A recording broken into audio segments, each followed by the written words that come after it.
오늘 주신 말씀을 통해서 사랑, 성경적 오름이라는 제목의 제아의 말씀을 함께 나누겠습니다. 성격 유형 검사라는 것이 있습니다. MBTI라고 하죠. 선천적이든 후천적이든 자신의 성격과 성향이 어떠한지를 분별하는 검사입니다. 이제 기업에서도 이 성격 유형에 따라서 신입사원 면접할 때 그 결과를 반영하기도 한답니다. 우리 회사 안에 이런 유형의 사람 또는 우리한테 맞지 않는 유형, 이건 좀 곤란한데 이러면 이제 점수도 깎이고 이런다고, 실제로 그런다고 합니다. 그래서 자신의 성격 유형을 바꾸기 위한 노력들도 많이 이렇게 한다고 해요. 그래서 어떤 사람들은 원래 내 성격과는 좀 다른 모양으로 애써서 살기도 합니다. 생존 전략이기도 하고요. 또 어떤 면에서 보면 사회성이기도 하죠. 잘 적응하며 살아가는. 여러분들이 보시기에 저는 어떤 유형일까요? MBTI J. 계획적으로 보이시나요, 제가? 네. 놀랍게도 되게 많은 목회자분들이 I이십니다. 내향, 말 붙이는 거 되게 어려워하시고 전화할 때마다 긴장하시고 믿기지 않으시죠? 네, 이렇게 막 불을 뿜으면서 기도하시는 목사님들도 계시는데 그런 분들도 사실은 혼자 있는 거 좋아하시고 이제 그러십니다. 맞춰가는 겁니다. 목회 현장에서 성도님들과 같이 대화를 나누고 삶을 나누고 그러기 위해서 자신의 삶을 이야기하고 안부를 묻고 이렇게 노력하며 애쓰는 겁니다. 여러분들 혹시 여러분들 주변에 혹시 그런 사람들이 있나요? 와, 이 사람은 진짜 나랑 잘 맞는 것 같아. 그런 사람들이 있으신가요? 다행이네요. 고개를 끄덕여 주시면, 네, 혹시 그런 분들이 계신가요? 네, 축하드립니다. 그런데 한번 생각해 보면요, 여러분들과 잘 맞다고 생각하는 그분은요, 어쩌면 여러분들과의 관계를 좀 부드럽게 유지하기 위해서 잘 맞지 않더라도 맞춰주려고 애쓰며 살아가는 분들일 수도 있습니다. 네, 옆에 보시면 되게 오해하니까 보지 마시고요. 네. 혹시 여러분 중에 무슨 소리, 내가 다 맞춰주고 있는데 라고 생각하시는 분들도 있는데요, 맞습니다. 서로 피차 잘 어울리고 관계하기 위해서 애쓰며 살아가는 거죠. 우리 그런 의미에서 앞뒤 좌우에 있는 분들 보시면서 이렇게 인사하실까요? 잘 맞춰주셔서 감사합니다. 같은 분에게 저도 잘 맞춰드릴게요. 네. 그런데 살다 보면 정반대의 사람들도 만납니다. 맞춰주는 사람 말고요, 나는 원래 이런 성격이야 라고 하면서 도무지 변하지 않는 사람들도 만나게 돼요. 고집쟁이라고도 하고요, 고리타분하다라는 표현도 사용합니다. 근데 이런 분들을 대화하다 보면요, 공통점이 있어요. 그게 뭐냐 하면 자신의 옳음에 대해서 확신이 있다는 겁니다. 그러니까 이런 분들은 우기지 않아요. 맞는 말을 하는 거예요. 옳은 걸 옳다고 하고 맞는 걸 맞다라고 말하는 것 뿐입니다. 아닌 거는 아니라고 말할 뿐이에요. 우기는 게 아니라. 그런데 이제 이러한 자기 확신, 이런 자기 확신이 이제 성경이라는 불변의 진리를 만나게 되면요, 그 견고함이 훨씬 강해집니다. 여지를 허용하지 않는 강한 확신, 자신에게는 안정감을 줄 수는 있지만 주변 사람들에게는 그렇지 않습니다. 이런 분들과 함께 동역하는 것은 사실 쉽지는 않아요. 내가 말이라도 하나 잘못하면은 정죄당하기 쉽거든요. 불안해하고요, 허점과 빈틈없는 사역을 하기 위해서 애써야 할 것 같은 느낌이 들기도 하죠. 생각을 해봅니다. 우리가 믿는 하나님은 빈틈없고 명확하신 그 하나님이니까 저 모습이 맞는 것 같다라는 생각도 들면서 또 동시에 이렇게 불편하게 하는 게 맞나? 라는 갈등, 내적 갈등이 생기게 되죠. 그러면서 이런 생각을 해봅니다. 그렇다면 하나님과 동역하며 살았던 성경 속 사람들은 어떠한 모양으로 살았을까? 특히 이들이 하나님과 관계하면서 어떠한 자세로, 어떠한 모습으로 살아갔을까? 좀 이렇게 살펴보고 싶습니다. 왜냐하면 그들이 고백하는 하나님은 정의의 군주이시고 동시에 사랑의 왕이시잖아요. 그 하나님의 동역자들의 삶의 방식을 우리 기준으로 삼는다면 괜찮지 않을까라는 생각을 해봅니다. 그래서 몇 분의 이야기를 좀 같이 들여다보고자 합니다. 먼저 우리가 잘 알고 있는 믿음의 조상 아브라함입니다. 아브라함 하면 어떤 이야기가 떠오르시나요? 네, 이삭 이야기 말고요. 그 전에 자신의 친척인 롯이 거주하던 땅 소돔과 고모라, 그 땅을 향하여 하나님께서 내가 저기에 불을 내릴 것이다, 저 땅을 멸할 것이다 라는 이제 그 예언을, 하나님의 음성을 아브라함에게 들려주시죠. 근데 아브라함이 그 음성을 듣고 즉각 하나님을 가로막으면서 외칩니다. 창세기 18장의 말씀이 아브라함의 항변인데요, 이걸 제가 한번 읽어드리겠습니다. 새번역 성경의 번역입니다. 주님께서 의인을 기어이 악인과 함께 쓸어버리시렵니까? 의인을 악인과 똑같이 보시는 것도 주님께서 하실 일이 아닌 줄 압니다. 세상을 심판하시는 분께서는 공정하게 판단하셔야 하지 않겠습니까? 아브라함의 이야기예요. 우리는요, 아브라함과 하나님의 이 대화 장면, 그러니까 소돔과 고모라 땅에 하나님의 이 불을 내리기 전에 아브라함이 하나님 앞을 막으면서 이야기하는 이 장면을 중보기도의 모델이라고도 알고 있어요. 하나님과 백성들 중간에 서서 하나님께 아뢰는 거거든요. 근데 잘 보면 아브라함이 뭔가 자격을 얻고 이야기하는 게 아닙니다. 그가 그럴 만한 사람이어서 이야기한다라는 설명이 성경에 기록되어 있지 않아요. 그렇다고 아브라함이 내가 죽으면 죽으리이다, 에스더와 같은 그런 결연함이 보이냐? 그런 것도 아닙니다. 50명에서 시작했죠. 50명의 의인. 45명, 40명, 30명, 20명, 10명. 하나님 앞을 가로막고 이야기하지만 아브라함은요, 이게 지금 뭐 하고 있냐면요, 철저히 을의 입장에서 하나님이랑 뭘 하고 있는 거예요? 거래하고 있는 겁니다. 거래하고 있는 거예요. 하나님, 잠깐만요, 기다려주세요. 이렇게 다 죽이기 전에 제가 가서 좀 먼저 찾아볼게요.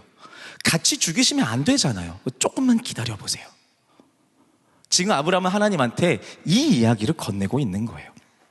비장하다기보다 부탁하면서 주님 좀 제거해 주세요 라고 요청하고 있는 겁니다. 아브라함이요, 창조주이자 전능자이신 여호와 하나님과 거래하고 있는 겁니다. 한 명 더 볼까요? 아브라함의 손자인 야곱이요. 야곱은 야복 강가에서 하나님의 천사와 씨름을 합니다. 야곱은 밤이 새도록 하나님을 붙들고 있습니다. 야곱이 천사에게 이렇게 말합니다. 저에게 복을 주시지 않으면 보내드릴 수 없습니다 라고 말해요. 자, 이 이야기를 하는 야곱의 상황을 우리는 잘 알고 있어요. 지금 야곱은 어떤 상황에 처해 있나요? 일단 이 강 너머에 형 에서로부터의 살해 위협에 시달리고 있습니다. 혹시 자신에게 어떤 일이 생기면 가족들, 강 저편에 있는 가족들에게 재산을 잘 지키라는 유언도 이미 남겨놨어요. 그는 지금 누가 보아도 절체절명의 위기 상황입니다. 배수의 진을 치고 있죠. 그런데 알고 있어요. 지금 야곱이 왜 이런 상황에 처해 있나요? 자초한 겁니다. 형 에서를 속였거든요. 그러니까 자초한 거, 자기가 스스로 만들어낸 올무에 자기가 걸려들었다는 것을 자기도 알고 있어요. 죄를 지었으니 대가를 치러야 합니다. 이게 상식이에요. 그리고 그 상황에서 하나님을 붙들고 있습니다. 여러분, 이 상황에서 지금 하나님과 씨름하는 야곱의 심정이 뭘까요? 내가 반드시 이길 것이다, 이런 마음일까요? 이런 거 아닐까요? 제발 한 번만요. 내가 잘못해서, 내가 죄를 지어서 이 두려움에 처해 있는 걸 내가 알겠는데 제발 한 번만 살려주세요. 못 가요. 안 돼요. 축복해 주세요. 애원하고 있는 겁니다. 야곱은요, 지금 하나님 앞에 애원하고 간청하고 있는 거예요. 나는 벌받아 마땅한 존재지만 자비와 긍휼을 베풀어 주세요. 나를 불쌍히 여겨주세요라고 하나님의 천사 바지끄댕이를 붙잡고 놓지 않고 자기의 엉덩이 뼈가 으스러지는 고통을 참아가면서 제발 살려달라고 간청하고 있는 겁니다. 자, 한 번 더 있습니다. 하나님의 사람 모세.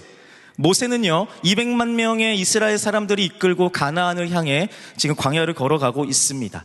자유를 선물해 주신 하나님을 대신해서 이 이스라엘 백성들이 금송아지를 만들었죠. 그리고 그 금송아지 앞에 절하고 있어요.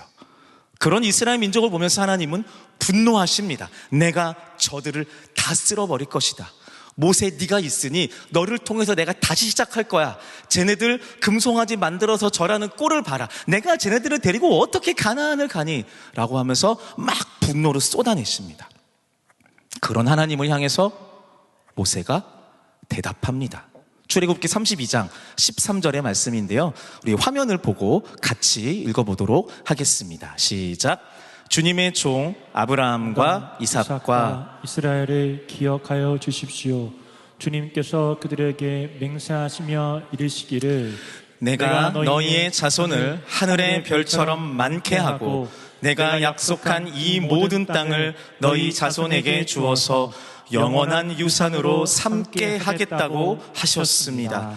제발 진노를 거두시고 뜻을 돌이키시어 주님의 백성에게서 이 재앙을 거두어 주십시오. 네. 자, 지금 쉬운 성경, 새 번역 성경으로 좀 쉬운 번역을 읽어보았는데요. 지금 모세가 어떤 뉘앙스로 이야기를 건네는 것 같으신가요? 이런 거예요. 하나님, 전에 말씀하셨던 거 기억하시죠?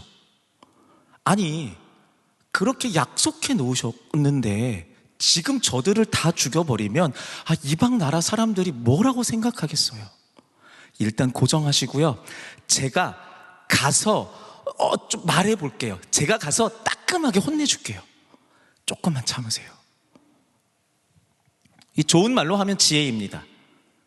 그런데 감히 인간 주제에, 감히 피조물 주제에 하나님으로 하여금 하나님의 백성인 이스라엘을 심판하면 안 되게끔, 그래서 하나님이 뜻을 돌이키지 않으면 안 되게끔 회유하고 설득하고 있는 겁니다.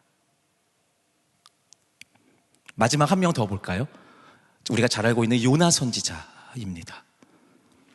자신의 조국을 도륙한 원수 민족에게 하나님은 회개의 기회를 주시고요, 결국 그들에게 긍휼을 베푸시죠. 이 모습을 보고 요나는 너무 싫습니다. 하나님이 너무 싫어요. 그런 화가 나 있는 요나를 향해서 하나님이 묻습니다. 요나야, 네가 이렇게 화를 내는 것이 옳으냐? 요나가 대답합니다. 옳다뿐이겠습니까? 화가 나서 죽을 지경입니다. 성경에 진짜 이렇게 적혀 있어요. 엄청 화가 나 있습니다. 요나는요, 우유부단한 하나님을 향해서 지금 분노하고 있습니다. 분노하고 있어요. 단호하지 못한 이스라엘의 하나님을 이해할 수가 없습니다. 상식, 자신의 오름대로 움직이지 않는 하나님답지 않은 이 하나님으로 인해서 요나가 분노하고 있는 거예요. 그렇게 적진 않았지만 괄호치고 이런 게 있는 거예요. 하나님 정신 차리세요가 있는 거예요. 화가 잔뜩 나 있습니다. 그런데 이번에는 놀랍게도 하나님께서 요나를 설득하기 위해 나섭니다. 좌우를 가릴 줄 모르는 사람들이 12만 명도 더 되고 짐승들도 그 안에 수없이 많은 이 큰 성읍 니느웨를 어찌 내가 아끼지 않겠느냐. 자, 같이 누구누구를 봤죠? 아브라함, 야곱, 모세, 요나, 그리고 하나님의 이야기를 소개해드렸습니다. 여러분들 이 이야기를 들으면서요, 하나님이 어떤 분인가를 했을 때 어떤 이미지가 떠오르시나요? 변치 않는 확연한 진리를 강하게 밀어붙이시는 강한 리더십, 이런 게 혹시 떠오르시나요? 아닐 겁니다. 6번에 걸쳐서 떠보는 아브라함의 거래를 기어이 수용하시는 하나님이고요, 자신의 행동에 책임을 지지 않고 하나님에게 매달리는 야곱의 고집을 마지못해 다 들어주시고 축복하신 하나님이고요, 감히 만군의 여호와 하나님을 향하여 설계를 시도한 이 모세의 선 넘는 발언을 허용하시는 하나님이고요. 제발 좀 심지를 지키고 하나님답게 행동하세요라고 화를 내는 요나를 향해서 얘네들한테도 좀 기회를 주자라고 회유하시는 하나님이에요. 여러분, 성경의 이야기를 통해서 만나는 하나님은요, 호락호락한 하나님입니다. 당신의 사람들에 의해서 밀당당하십니다. 이미 논리적으로, 윤리적으로, 신앙적으로, 존재적으로 완벽하게 오르신 만군의 여호와 하나님이시지만 당신의 자녀들을 향하여 칼 같은 이미지라기보다 대화하고 생각을 나눌 수 있는 편한 친구이고요. 철없는 자식의 넋두리와 부탁을 다 들어주시고 다 수용하시는 인자한 아버지의 모습에 가깝습니다. 그런 하나님의 독생자이신 예수님 역시 하나님의 백성인 이스라엘을 율법과 교리로 옥죄는 분이었나요? 결코 그렇지 않습니다. 그가 가는 곳에는 이 하나님의 독생자인 메시아 예수를 친구로 여길 만큼 편한 사람들이 그 가운데 가득했습니다. 그분은 상대하기 어려운 분이 아니었어요. 배반당하고 모함당하고 고난당하고 죽기까지 예수는 이스라엘 백성들에게 만만한 분이었습니다. 애원과 간청이 통하는 천지의 창조주 여호와, 이리 치이고 저리 치이는 동네 북 같은 메시아 예수. 여러분, 우리는요 이런 하나님과 예수님을 믿는 사람들이에요. 우리는 그 예수님에게 예수님의 이름으로 기도하잖아요. 여러분들 어떻게 기도하시나요? 한치의 오차도 없는 명확한 단어와 논리적 문장을 가지고 상식에서 벗어나지 않는 아주 명확한 이론을 가지고 그렇게 기도문 작성해서 기도하시나요? 혹시 여러분들 오늘 오실 때 그런 기도문을 적어 오셨나요? 아닐걸요? 우리는 그렇게 기도하지 않습니다. 안 되는 거 알면서 조를 기도 제목 갖고 오셨잖아요. 내가 잘못한 거 알지만 용서를 구하면서 기도 제목 갖고 오셨잖아요. 상식적으로 이런 기도는 옳지 않아요. 안 되는 걸 아는데 왜 기도합니까? 그런데 우리는 그렇게 기도해요. 하나님께 매달립니다. 하나님께 애원해요. 하나님과 밀당합니다. 하나님께 여지를 요청합니다. 하나님, 나를 한번 유심히 살펴주세요. 불쌍히 여겨주세요. 우리는 이렇게 기도합니다. 어떻게 그렇게 기도하실 수 있나요? 여러분들이 믿는 하나님이 그런 하나님이라는 믿음이 있기 때문이에요.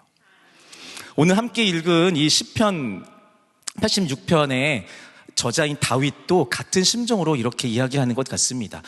오늘 본문의 5절부터 7절의 말씀인데요, 같이 한번 읽어보도록 하겠습니다.